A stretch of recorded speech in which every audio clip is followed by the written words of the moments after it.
Welcome to the Savvy Dentist podcast with Dr. Jesse Green, the show where great dentistry meets great business. Listen in each week as we bring you an inspiring person who will share their story, ideas and business techniques to help you create a practice and a life you love. And now introducing your host, Dr. Jesse Green. Hey everyone, it's Jesse Green here. Welcome back to SavvyDentist.com and to the Savvy Dentist podcast. It's really great to have you company for another episode of the show.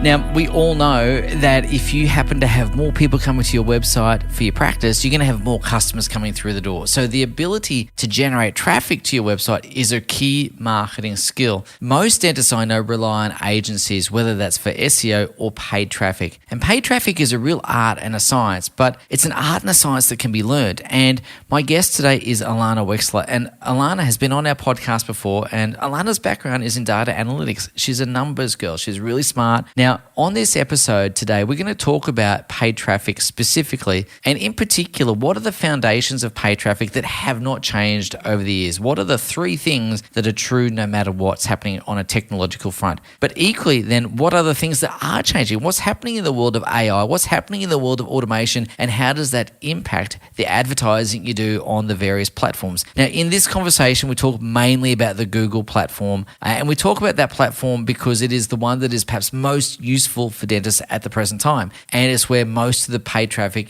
that's really useful, that's converting, is coming from. So in this episode, Ilana's going to talk a lot about, as I say, what stays the same, what's changed, but she's also going to talk about the common mistakes that people make when they set up their campaigns. She's going to talk about the common mistakes that people make when they're trying to optimize their campaigns. And she talks about the time required to be able to do this yourself as well. Now, that might sound like a really interesting point, but Ilana not only runs an agency, but she teaches people how to run their campaigns, and she teaches them because oftentimes the campaigns in a dental practice can and even should be run by the practice themselves. As Ilana says, it's not hard, but it just requires a bit of work on a consistent basis. So an hour or two a week, to monitor the campaigns, to keep them on track is really all it takes.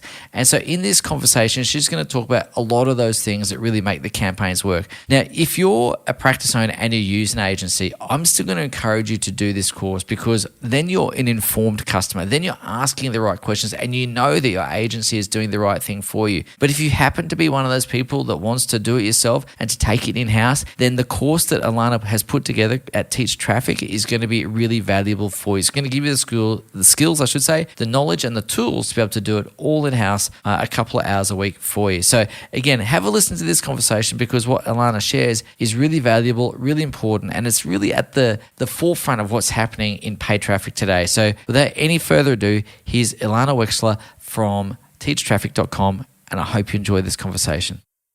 Hey, Ilana, welcome back to the Savvy Dentist podcast. It's great to have you. How's things? Things are great. Thank you for having me back. It's so good to be here. Last time we spoke all about paid traffic. Has it changed much since we spoke last? So I am going to say yes and no. Yes, insofar as Google are always creating something new and exciting, and some of your listeners may get calls from Google as they're spruiking their latest and greatest, new type of campaign. So yes, it has changed a lot. The interface has changed and they've launched a lot of, as I said, new campaign types, and there's been a lot of progression towards automation and AI, which I believe we're going to talk about in this episode. Having said that, on the flip side, the fundamentals are still just the same. The classic things still work, actually, and they work incredibly well. So don't think that it's completely different. There are just sort of little tweaks that have been improved and changed along the way. But as I said, the fundamentals are still very much the same and still work. Okay, so maybe before we get into what has changed with technology and automation, AI, let's talk about those fundamentals, because I think having a good understanding of those fundamentals about how paid traffic works is still really important. So can you just run us through a couple of the key things that you think are really useful, really important, and provide the foundation for paid traffic, or successful paid traffic, that is? Absolutely. And I'll talk specifically about Google Ads because Facebook or Meta is an entirely different beast, and it's questionable whether it works very well in dental, whereas Google is tried, tested, proven. We know it works. It still works. So I'll just focus on that platform. Success with advertising online really hinges, I believe, on three main factors. The first is the targeting. Mm-hmm. Can you get in front of your ideal customer? The second is your offer or your creative. And the third is, your website. Does your website do its job of instilling trust and credibility and for people to then take the next step? So in terms of Google Ads, there's no doubt if you know what you're doing and you know how to set it up correctly, you can get in front of your target customer.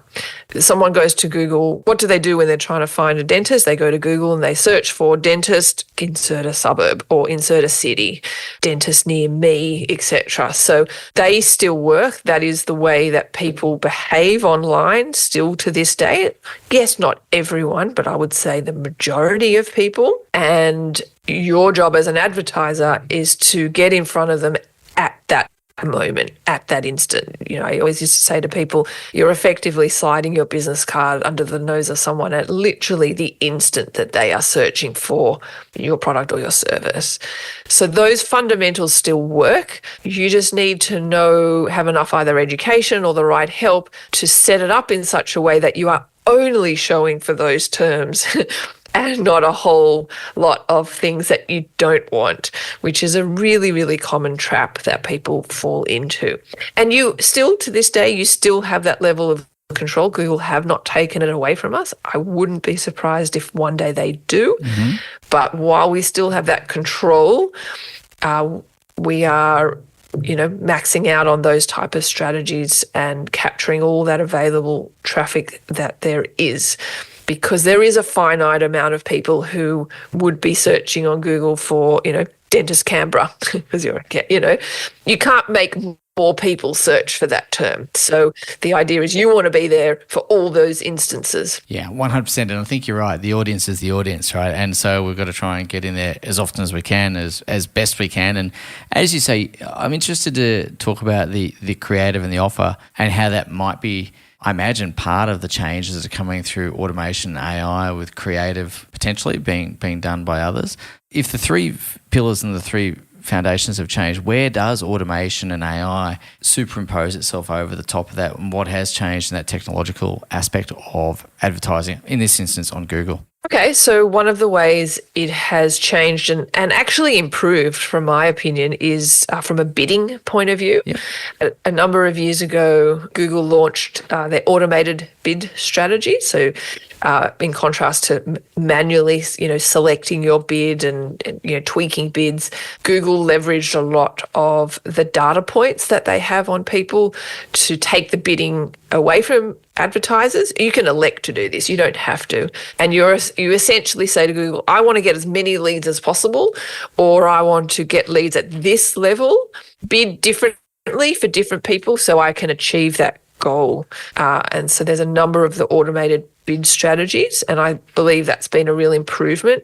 Having said that, a mistake that people often fall into is that they implement these automated bid strategies straight away. And the problem with that is Google relies on good data to bid effectively.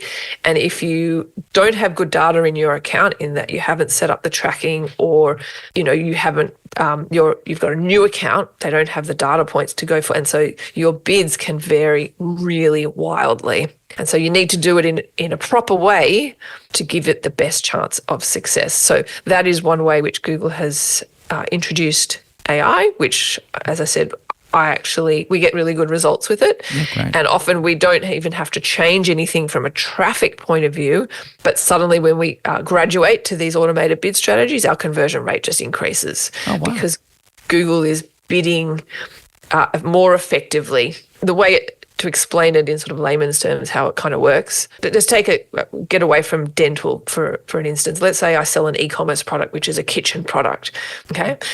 To be completely stereotypical, let's pretend that, as a female, I'd be more inclined to buy a kitchen product than you as a male, okay? Okay. It might be the opposite, but let's just pretend for argument's sake.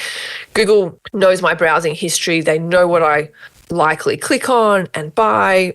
The same for you. And so therefore, I then am doing a Google search for a kitchen product, they would bid more for me and less for you. Yeah. And therefore, you're not kind of, in theory, wasting your budget on treating everyone the same, essentially. So that's what these automated bid strategies is. They bid differently for different people, for people who are more likely to convert, and therefore you need data. I think that's a really interesting point, isn't it? So it really is becoming quite personalised advertising strategies around that, and really targeted as well.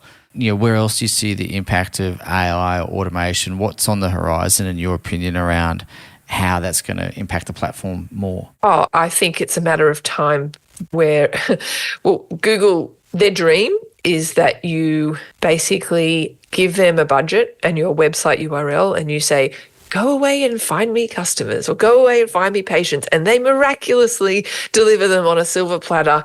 And then you just spend a whole lot of money and you can't optimize your campaign or do anything like that. Google came out with a number of years ago, they're a kind of equivalent of that, which is called Performance Max. Yeah. Maybe some of your listeners are also nodding because they've had a call from Google spruiking this, because they are pushing this very, very heavily. I would urge your listeners, I personally, for the dental accounts that we manage in our agency and people I help, do not do Performance Max. I'm not saying never. I'd say just not now. The only time I would even remotely consider doing Performance Max is for an e-commerce store, because to go back a step, a Performance Max campaign is a completely automated campaign type where your ads are sprayed across the entire Google ecosystem. That is Google Shopping, Search, Display, YouTube, Gmail, Discovery, and I would argue, I don't know if you agree with me, Jesse, that for a local dental practice, right, you don't need to have your ads sprayed everywhere. No. You just need, a bullseye approach and just very laser hyper targeted. So that's where Google's going. And they're there. Fortunately, they still enable people like myself to create these very hyper targeted campaigns without having to do Performance Max. But I'm sure it will get to a point where they take that away from advertisers. But we're not there yet. Yeah. And what about the creative part? Because you said that was one of the key things, one of the foundations. Do you see on the platform, suggested ads, suggested titles, headlines, et cetera? Do you split test those? Are they around? What's your thoughts on that as a potential? So a number of years ago, Google introduced what's called responsive search ads. Mm-hmm. And now you can only do responsive search ads, in which you give Google up to 15 different headlines, of which they will choose 3, which they rotate through. So you have up to 15 different possible headlines and then 4 descriptions. And they very much encourage people to add all 15 possible headlines. They have this, the ad strength, it's called, where your ad strength is poor if you don't have all the available variations. But in my experience, I found when I have added all those 15 possible headlines and the ad doesn't really read very well. There's only so many ways that I could say a dentist in Canberra, or, and so therefore if I add all 15, I follow the prompts and I follow the inverted commas recommendations, then it just reads really weirdly and I don't like it. So often my ad strength is poor, but it has no reflection on the performance in my account. It's just a suggestion that they're trying to, as I said, get me to fill in all those things, and it doesn't affect the click-through rate or conversion rate or anything like that. So I, once again, am still holding on to that level of control in terms of my creative. And the same is for display. If you decide to do display, if you only do banners, which you upload yourself, you will get very limited impressions. Their equivalent of that on display is a responsive display ad, where once again you add in the images and the headline and they will mix and match. So you will need to incorporate that as well. But I would also argue that for most dental practices, they probably don't need display. So it doesn't matter. Ilana, one of the things that, I've known you now for quite a number of years, and you've come and spoken to our conferences and all that sort of stuff. And one of the things that I've always admired about you, you're a data analyst by training. You're a numbers girl. You like the data and the analytics and so on. And one of the things, you run an agency, but one of the things I've always admired is you actually teach people how to do it themselves. And I'm curious to understand why you've taken that approach, because in some ways it seems counterintuitive, and I don't know any other agency that would ever do that. But I think it's actually quite the masterstroke, because I'm sure some of these campaigns can and should be run in-house. And why is it you set up Teach Traffic? Yeah, that's a good question. I mean, I still have my agency, Green Arrow. I still do some agency work. I really enjoy teaching, actually. And for a number of years, I taught at Sydney Uni, actually, and I really enjoyed it. That's kind of where I got introduced to it. I taught there for about 4 years. With Jorge. With our friend Jorge. With Jorge, exactly. Yeah, that's right. As part of their Centre for Continuing Education. I don't know. I don't actually feel it cannibalizes my agency in any way. No, actually. I don't think it does either. I think it adds to it. Totally. So it's not like it's impacted that negatively. As I said, I enjoy teaching, and I genuinely believe a lot of people don't need an agency. They just need to know how to run a handful of really successful, hyper-targeted, very strategic campaigns without like having this whiz-bang agency. I don't know, like it's just overkill. So I often teach a lot of in-house staff members how to do it. For a number of years, I offered people that I would actually create the account for them, set up all the tracking and do all that techie stuff that you only really need to learn once, and then hand the account over to them for them to and teach them what to do, how to manage it ongoing, because I think that's really all they need. Provided they have someone in-house to manage it. Like, it is not set and forget. It's not complicated, but it still needs to be done. And so therefore, some people don't have that person, and some people, have got staff that have got leftover time available that they could use, and then they can reallocate the money that they would be spending on an agency just into more ads, or save that money. So this is a great question. So when's the right time to have a do-it-yourself approach, and when's the right time to engage an agency? Oh, that is a good question. When is the right time? I think it really depends on how much staff you've got available in your practice. If, people are stretched already, I would say then hire an agency. And I've had people actually join my agency for a number of months, and then when they finally kind of had a breather, hired someone like maybe a social media person it's not a full-time job, and so this is something they could add to their skill set and job description. Then they bring the account in-house. I teach that person what to do, and we hand over the account to them. And I've had vice versa, actually. They've joined Teach Traffic and said, actually, we're not cut out for this. Can you just do it for us? So then my agency steps in. And so when's the right time? I think it depends on if you've got a staff member who is willing and got the aptitude. It's not complicated. You just need to sit down and learn it and roll up your sleeves and know what to do. Yeah. While we're talking about how learning and all those, how long does it take to go through that training? What's the training look like, Ilana? Because I think there'll be someone listening to this going, well, that sounds like a really good resource, and I've got team members with some time. How much time would I need them initially to spend on the training, and then how much time on an ongoing basis in terms of managing the account? Yep. Good question. How much time? I find it often depends on the individual. Yep. Some people like binge watch, sort of Netflix style, whereas others, watch something, implement. So they might take a little bit longer. It depends. It also depends if you've got an existing account that you're sort of coming in as opposed to building something from scratch. When your account is up and running and is humming along nicely, I would say you're looking at about an hour to two a week in optimizing an account. Not huge. We're not talking about a day a week or anything like that. We're just talking about an hour or two a week, and you're good to go. You're good to go. But it can't be forgotten about. So it's not like you could do 4 hours then in a month. It doesn't work like that. No. It's got to be twice a week, regular, just checking in. How's it going? Do we add? Are we showing for the right things?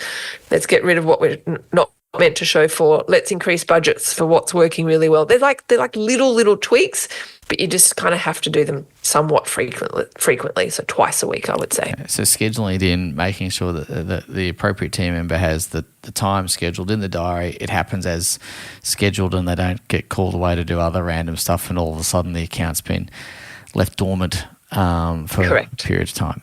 Okay. Yeah. We've spoken a little bit about the Google platform, and I know that's the platform that is most appropriate for dentists most of the time, but I just want to ask you briefly about the other platforms, because I know you're familiar with them and I know you've got expertise in them, but Meta as a platform and even TikTok as a platform or anything else, where do you see their role, if any, for, I suppose, business in general, but specifically dentists? Yeah, look, I mean, I see some dental ads on social and I wonder how they're performing for them.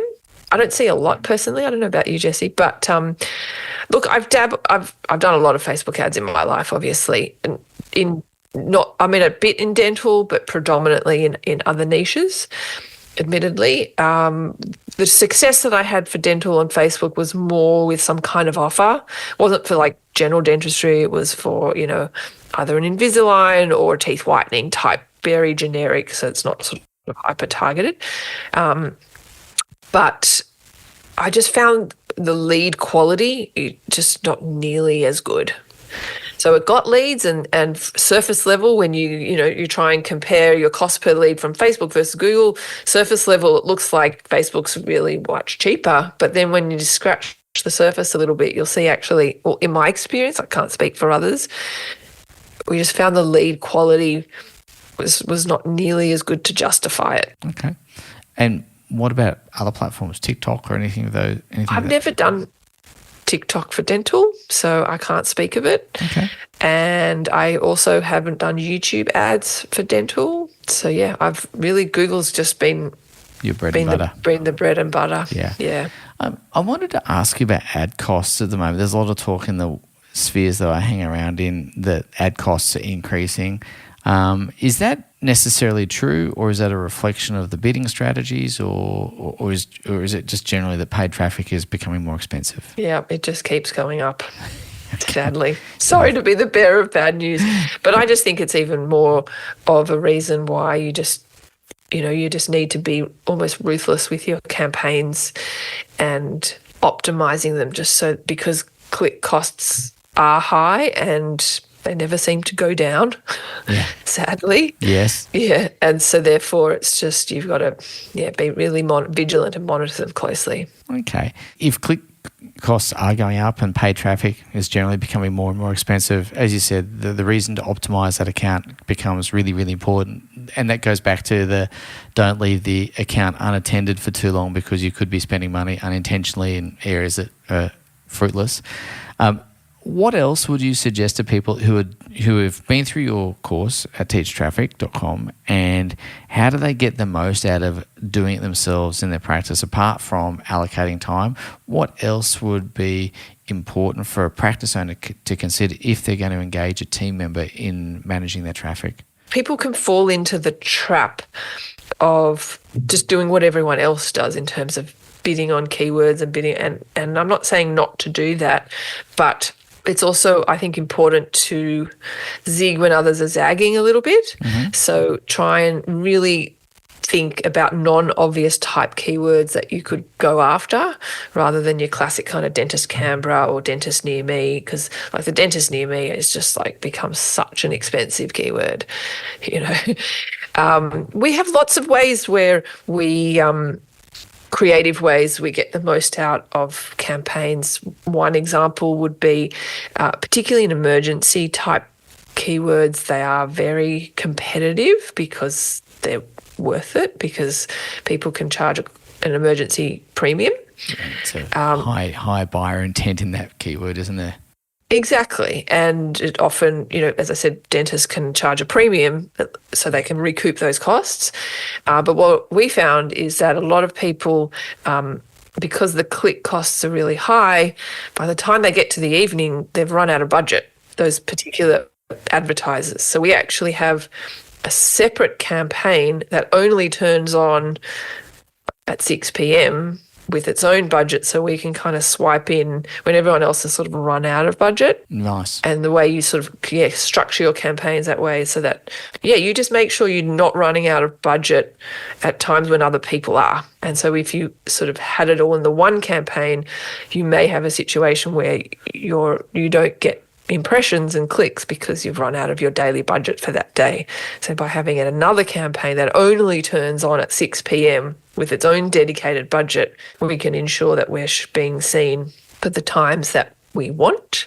So that's probably one way. I'm a big fan of what's called a dynamic search campaign. I don't know if you've ever tried them. No, I haven't. Tell me about that. So when Google first came out with this, I have to admit, I was very suspicious. I thought, well, this is going to be a dog's breakfast. This is just code for Google to spend a whole lot of my money for little return. But there's every reason to be skeptical too, though, isn't it? Because let's say that they've got form in that area. Exactly. They don't have a great track record, but I'm committed to always testing things. So I thought, well, let's give it a whirl. And so I did. And essentially the way it works is instead of bidding on keywords, what you do is you give Google either specific pages on your website or your entire website, which is every page on your site. And based on the content of the page on your website, Google then decides what to bid on. Oh, wow. Think of it like a Google Shopping, if people know, right, where you give it your product feed and then they decide what to bid on. This is the same thing, but for search. Wow. Okay, I know. And I think it was introduced for e-commerce stores where people have got thousands of SKUs and it doesn't really make sense. So you give them like category pages. Anyway, as I said, we tested this in dental because I still have a number of dental accounts that I manage. And to my surprise, it actually works quite well. And what I find... Wow. Yeah, I know. And what I find is actually the function of this is not to compete with my main search keywords. So we actually bid very differently. So it doesn't even compete in the ad auction with it. But I actually find it's really good keyword research because this is real data that doesn't show up in search, in the keyword planner tools and in competitive tools. And we can then sort of cherry pick the good search terms and put them in our main campaigns. And we've just discovered some little nugget keywords that way. And it just ticks over in the background. I kind of came up with an analogy of how this works. Think of it like fishing, okay? Even though I'm not a fisherman at all, right? So you go out on your boat and you've got your big rods to catch your big fish, your marlins and your tuna, right? But the truth is in the ocean, there's lots of little fish that you might use to make a fish soup or something, but it doesn't warrant its own dedicated fishing rod. So you've got your net behind the boat catching all the little fish. So that's the way the dynamic works in conjunction with your standard search. So the rods are for your main money keywords, your dentist Canberra, dentist near me. But then your dynamic campaign is just sort of catching all the little stuff behind that, as I said, you wouldn't bother often creating a whole dedicated campaign around them, but they're still capturing them anyway, and they cost much less and work incredibly well. Nice. And in terms of traffic that I know it's going to vary based on the keywords and all the rest of it, but just proportionally, how much traffic do you get from that dynamic search compared to the more targeted, dentist near me, dentist Canberra kind of search? And I know you're getting the keyword research, so I understand the rationale of that, but just generally speaking. It depends on really two factors. The location targeting that a dental practice wants to service. So obviously the wider location area, you'll get more. Yep, sure. And also how much content and how many web pages you give it. Sure. So it's kind of a little bit hard to answer. A bit up in the air. Okay, cool. Yeah. So it's really interesting. So essentially it's scanning the web page, looking for relevant terms and putting that into the mix for you. Exactly. And you can add negative things, so negative search terms. So if you find your ads showing up for something, like maybe you wrote a blog post or something, and just to try and, boost your SEO visibility, but you don't really want to send traffic there, you can exclude those pages, number one. And if you find you're showing up for search terms that you don't want, you can add negatives. You just can't add keywords that you do want to show for. Okay. That's amazing. I didn't know that. I think that's actually really clever. It is clear. And as I said, like we've actually rolled it out in our agency across all the different types of clients we have. And it's just... And is it performing as well across different niches and industries, or is it variations from one to the other? There are definite variations. And funny you ask, I was on a call this morning with a Teach Traffic member.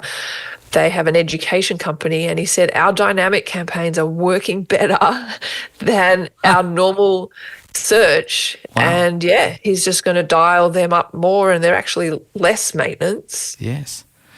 And look, I know paid traffic is your thing, but I'd also just want to ask you about SEO for a second, because you mentioned it just a moment ago. The reason I'm asking is SEO, I think, is becoming pretty expensive as well. You know, when you're working with people to have your SEO optimized and so on and so forth, obviously there's a lot of labor involved, there's costs, et cetera, et cetera. If you had a finite budget, let's just call it $100, how much of that $100 would you dedicate to paid traffic versus SEO these days? And I know you're in the paid traffic camp, so I totally get that there's probably potential bias in the response, but... Yes, there is definite bias because I don't pay for SEO. And so therefore that might answer your question for you. Yeah. However, I will say this to people because I think this would be relevant to your listeners. I know SEO has its place in the world. Absolutely. Of course it does, right? Like I'm not saying that at all, but I would say that I would advocate for doing paid traffic first before you invest in SEO, so you actually have real data as to what keywords work for your business before, and then tell your SEO person, I want to rank for this. So for the dentist Canberra, you might find you get a whole lot of traffic for that, but it actually doesn't convert very well, versus dentist in whatever suburb you're in within Canberra is way less volume, but way less competitive to rank for, way easier, and therefore would be the best bang for your buck. And that's why I like doing paid first and structuring your website such that you're optimizing for those converting keywords rather than just high traffic keywords. Ever the analyst. I love it. I love it, Ilana. Ever the analyst. That's good. So the thing around this as well, ladies and gents, if you're listening to this, I hope what you're picking up here is Ilana's thought processes and analytics. And this is really a process around analytics. This is not necessarily, I think, what am I trying to say, Ilana? What I'm trying to say is a lot of people think that it's all creative and it's all how can I get the right image and the right this or that. But what I'm picking up from what you're saying and what I agree with is it's numbers, it's data, it's facts, it's figures, it's show me what works, and then I'll construct the strategy around it rather than here's my web page, now go out and rank it for me because it's been built without knowing what it should be built for. Correct? Correct, exactly. And this is why it's so important to set things up tracking wise from the beginning, so you have that transparency of data. Because if I had $1 for every time someone said to me, I'm running ads and I've got no idea if they're working. And you need to know that in order to make these really informed data-centric decisions. And then you can make them with confidence. And you know that if I spend $1 here, chances are I'm going to get $2 over there or $3 over there or whatever it is, right? And then if you've got that metric, then it's almost a case of how much money can I spend? Yeah, exactly. To get as many people as I want. And it's kind of good. You just go, okay, if I'm confident in those numbers, I'm going to put the budget down every time. So that's right. Happy days.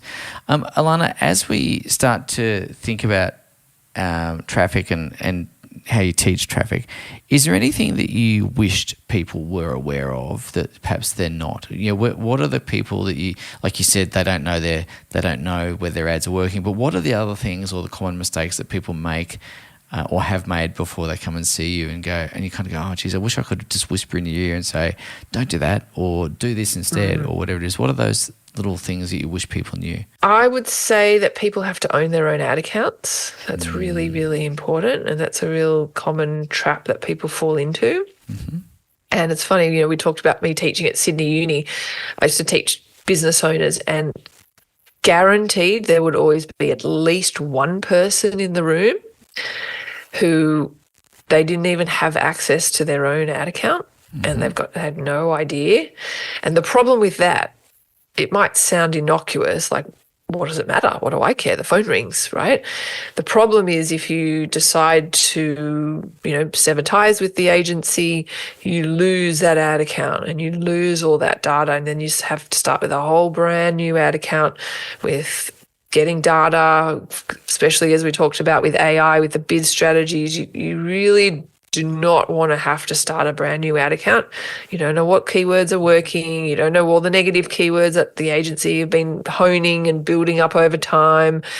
So that is probably something that people are not aware of. So, some people don't even have access to their Google Analytics, which is the software that's installed on your website that tracks all your traffic, not just Google ad traffic.